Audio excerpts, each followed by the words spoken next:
partie entre Étienne Bacrot, donc qui continue de jouer E4, et Quentin Loiseau qui continue de jouer la défense sicilienne. Alors on a eu droit à une partie Rossolimo. Alors je vais commenter la fin de la partie. Étienne a pris petit à petit l'avantage et il a laissé vraiment aucune chance à son adversaire. Une belle partie. Alors on va voir la finale de tour ici, où c'est égal, mais les blancs ont un grand avantage pour plusieurs raisons. La tour ici est très bien placée, elle fixe le pion B7, le pion D5 est faible et la tour noire est passive. Et le roi des blancs est actif. Et c'en est assez pour que les blancs gagnent. Alors ici, dans cette position, les noirs ont joué tour F7 échec, roi E5. Évidemment, il ne faut pas aller en G5 parce que sinon c'est tour F5 mat et c'est les noirs qui gagnent. Donc ici, les noirs s'en sont pris au pion F2, tour prend B7, roi H6, roi prend D5. Tour F5 échec pour ramasser le pion A5, roi E6, et maintenant ce qui va faire la différence c'est le pion D. Donc tour prend A5, D5, tour A3, les noirs essayent de s'en prendre au pion G3, D6, tour E3, roi F7, tour prend G3, D7, tour D3 pour empêcher le pion d'aller à la dame, roi E8, on protège le pion et on menace D8 dame, tour E3 échec, roi D8, G5, et ici encore un très bon coup. Bon, évidemment à leur niveau c'est facile, hein. Ne pas se précipiter en fait, hein. Faut pas vouloir faire dame trop vite et laisser les noirs avec du contre-jeu. Tour B6, petit échec intermédiaire, roi G7, roi C7, menace dame, tour E7, et maintenant on prend G5. Et voilà, ici c'est complètement fini parce que les blancs vont faire dame, après roi C8, et les noirs n'ont pas de contre-jeu parce que la tour va revenir en H6, donc le pion là n'est pas dangereux. Voilà, donc une très belle partie d'Étienne Bacrot, hein, très technique, il a vraiment torturé son adversaire pendant toute cette partie. Belle partie. Alors, partie entre Mathieu Cornette, qui revient à E4, et Jean-Pierre Leroux, qui continue à jouer E5 sur E4. Alors, on a eu le droit à une partie italienne, et on va venir immédiatement au déroulement tragique de cette partie, après cette position.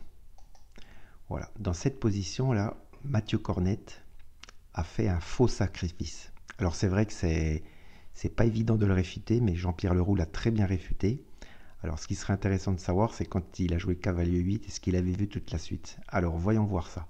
Donc, Mathieu Cornette ici a joué tour prend E8, qui a l'air assez évident en fait, hein. Tour prend E8, et ici, roi F1.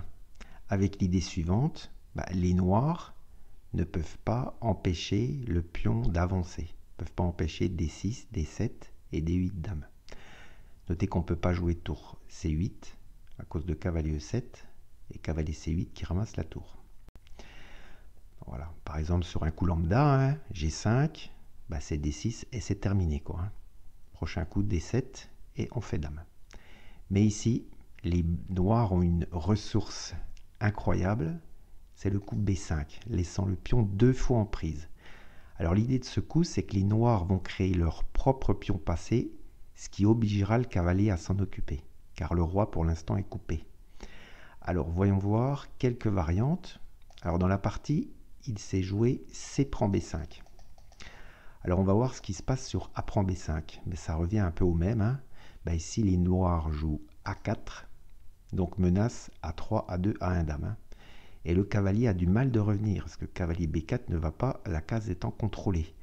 Alors par exemple, si les noirs veulent essayer eux-mêmes de pousser leur pion, D6, c'est A3, D7, et on joue simplement par exemple tour A8, et c'est terminé ici, car le pion A3 file. Et si D8 dame, on sacrifie la tour et le pion file. Alors dans la partie, c'est joué C prend B5, ça va donner à peu près la même chose, hein. Donc ici, C4, cette fois-ci c'est le pion C, qui va divertir le cavalier des blancs en fait. Alors ici, Mathieu a joué cavalier prend A5. Bon, notez que sur D6, c'est le même genre de variante, hein, c'est C3 quoi. Hein. Donc il a joué cavalier prend A5, donc C3, voilà. Donc ensuite, les blancs ont joué cavalier B3, parce qu'il faut bien s'occuper du pion à un moment donné, hein. Le roi en F1 étant coupé. Tour E4, très bon coup. L'idée, c'est qu'on va ramasser le pion A4. Ici, donc, cavalier C1. Alors notez que si vous essayez de forcer le passage avec D6, ça ne marche pas parce que roi F8 et le roi revient juste à temps pour bloquer le pion sur D7, roi E7. Voilà. Et si vous poursuivez par B6 pour essayer de faire passer l'autre pion, c'est tour B4. Et cette fois-ci, on va prendre le pion B6 car le cavalier est attaqué. On n'a pas le temps de jouer à 5. Donc, après cavalier C1, tour prend A4. On s'en prend à ce premier pion là. Donc les blancs essayent d'activer le roi. Roi E2. Mais après tour D4, bon, la partie va être rapidement perdante. Pas perdue, mais perdante. Alors il a joué B6. Tour prend D5. B7. Ici, tour D8. Bon, on pouvait jouer tour B5. Hein, c'était plus rapide. L'idée, c'est qu'on coupe le roi blanc. Mais bon, de toute façon... Voilà, cavalier D3, roi F8. Bon, je ne vais pas montrer la fin. Hein. Je montre encore quelques coups. Voilà, cavalier là, tour B8. Voilà, roi là, et roi prend.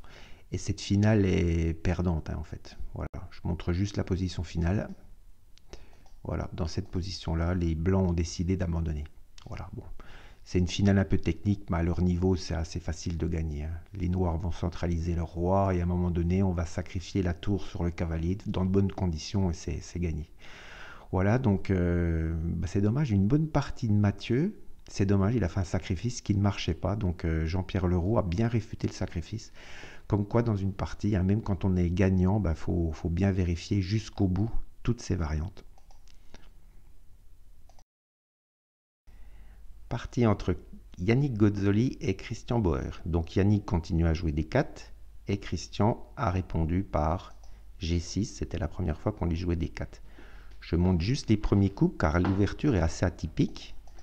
Donc ça c'est classique. Et ici on rencontre généralement D6. Et là Christian a joué E6. Un coup rare à haut niveau.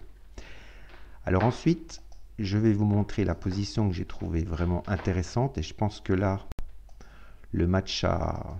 un petit peu basculé juste avant le Zeitnot en fait, hein. Avant le contrôle de temps, pardon. Voilà, dans cette position-là, les blancs viennent de jouer fou E4. Et ici, Christian a joué roi E6. Alors ici, il fallait probablement jouer avec les noirs G5. Voilà, l'idée c'est de faire G4 pour activer cette tour.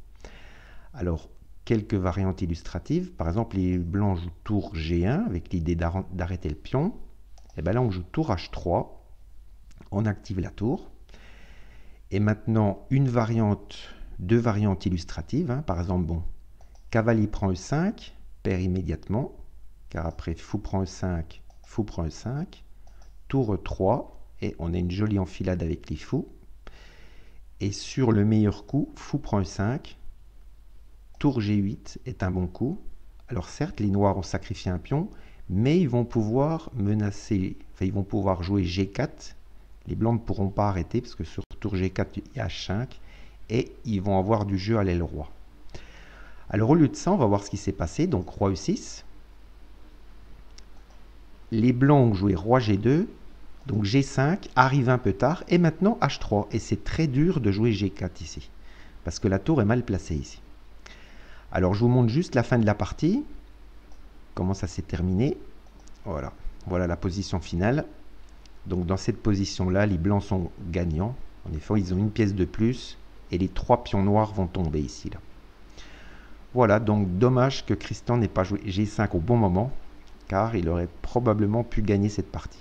Bonne performance de Yannick quand même, hein, qui marque encore un point. Alors, partie entre Sébastien Mazet, qui a encore joué E4, et Tigran Garamian, donc, qui a joué une sicilienne aujourd'hui. Il a changé. Ça lui a d'ailleurs bien réussi. Voilà, avec A6, un coup un peu atypique, F4, B5. Voilà pour l'ouverture. Alors, à noter que dans cette partie, Sébastien a rapidement été mal, hein, mais Tigrane ne lui a laissé aucune chance. Alors, dans cette position, après tour H3, donc les noirs jouent ici tour prend D1, avec l'idée que si dame prend D1, dame prend F2 et on a gagné une pièce. Donc les blancs essayent de semer un peu le trouble et jouent H prend G7. Et là, tour prend F4. Très bon coup. Donc les noirs sont pratiquement forcés de prendre en F4, car s'ils prennent la tour en D1, c'est les noirs qui vont prendre la tour en F2. Donc tour prend F4, ce qui laisse la dame en C5 passer en G1 pour faire un petit échec. Roi G3, cavalier F5, échec. Alors, ici dans la partie, donc il a joué tour prend F5. Si on joue roi G4, après E prend D3, la dame est attaquée, le fou est attaqué 2 fois. Donc les noirs vont perdre encore une pièce avec une position complètement perdue. Donc tour prend F5, E prend F5. Et ici, roi F4. Pour se libérer du clouage. Et ici, donc un très bon coup de Tigrane. Un coup tranquille, dame D4, laissant la tour D1 en prise. Alors, voyons voir ce qui se passe si les blancs prennent cette tour. Par exemple, dame prend D1, E3 échec. Je mets juste une variante illustrative là. Hein. J'ai pas mis la variante après roi prend F5, mais après roi prend F5, fou prend G2 gagne en fait, parce que le roi blanc est beaucoup trop faible. Alors, ici donc, par exemple, on va voir ce qui se passe si les blancs jouent roi G3, et ben c'est dame E5, roi H4, et ici E2 gagne. Car il y a des menaces mortelles. Alors, donc, sur dame D4, les blancs n'ont pas pris la tour en D1, mais ils ont joué dame H5, essayant de... menaçant quand même dame prend H7 mat. Alors ici, E prend D3 échec, tranquillement. Donc ici, il y a eu roi prend F5. Alors voyons voir ce qui se passe sur roi G3. Donc sur roi G3, c'est dame E5 échec. Roi H4, il n'y a pas le choix. Si, il y avait roi F2, mais sur roi F2, c'est dame E1 mat. Et ici, dame F4. On se fait mater au prochain coup. Dame G4, dame prend G4 mat. Donc roi prend F5. Et ici, super coup pour terminer la partie. C'est tour F1 échec. Magnifique. Donc, si les blancs acceptent le cadeau, donc ici, Sébastien a abandonné. Hein. Sur fou prend F1, bah, les noirs se font mater. Dame E4. En fait, l'idée, c'est qu'on a dévié le fou. Roi F6 et dame E6 mat. Voilà. Très beau tableau de maths où le roi des blancs se fait mater dans le camp des noirs. Voilà, donc une belle partie de Tigrane Garamian, hein, parce que bon, malgré le fait qu'il ait eu rapidement l'avantage, il n'a pas lâché son adversaire, quoi. Bravo à lui. Alors, petite vision du classement après la ronde numéro 6. Donc on est aux 2 tiers du tournoi. Alors, Yannick et Tigrane mènent la danse avec 4,5 points sur 6. Étienne en sniper à 4 sur 6. Et ensuite, Édouard Romain à 1 point. Bon, après, pour les autres, ça fait 1,5 point de retard. Ça commence à faire beaucoup. Je pense que le vainqueur sera dans les 4 premiers. Voilà, allez, au revoir et à demain.